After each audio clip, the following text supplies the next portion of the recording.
At noon, we got San Jose State, who started season 0-1. Tried number 7 Texas, who started the same way. Texas favored by 36.5 points on ABC.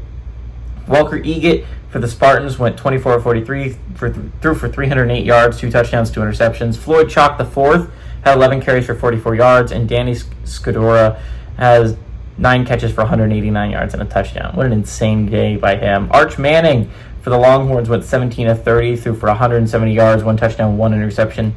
Quintrevion Wisner had 16 carries for 80 yards, and Jack Endries had 4 catches for 50 yards. Texas is 1-0 against the Spartans all time. They played in 2017, and Texas won 56-0 at home. So this is a really important game, obviously, for the college football playoff picture. You're talking about a team I had as the number 1 overall seed. Obviously, I would change that if I could now in my college football playoff prediction.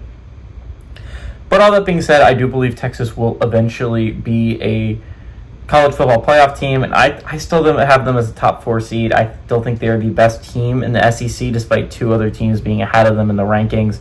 I still think that this is a Texas team that can absolutely be a top 4 seed, absolutely win the SEC. I think what is going to be extremely interesting, at least to me though, is though Texas has lost a lot of wiggle room, right? You still have 4 ranked games on your schedule. You have to go to Florida to start SEC play. You have Oklahoma in the Red River rivalry. You have to go to Athens to play Georgia. And I think there's another game on there. So they have 4 ranked games as of right now left on that schedule if you're Texas. You likely have to go 3-1 in those ranked games. So you lost a lot of the wiggle room that you once had if you were the Longhorns.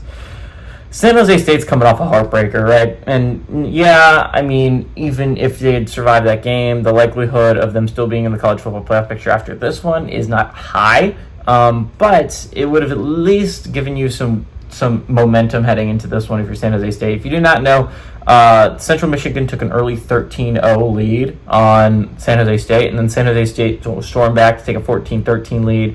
San Jose State, then Central Michigan kicked a game, what turned out to be a game winner with about 4 minutes left to take a 16-14 lead, and then San Jose State missed a rather long kick to try and win the game 17-16. They ended up losing 16-14, and a heartbreaker at home in a game that I thought they would win pretty handily over the Chippewas, which we'll talk about a little bit later. San Jose State, I still think is a really solid team. I still think this is a team that can compete for a Mountain West title this year.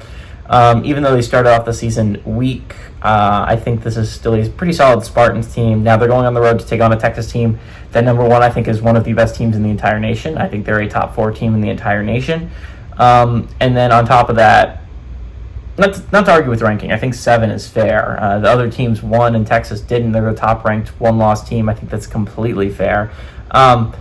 That being said, I do think Texas ends up being a top 4 team in the nation. But the Spartans are coming off a heartbreaker. Texas is coming off a heartbreaker that they are going to be angry about. And when that happens, I like the more talented team a lot, especially with San Jose State having no momentum coming into this one. I like the Longhorns to take their anger out on the Spartans, and I like the Texas Longhorns to win and cover and Arch Manning to have a hell of a day.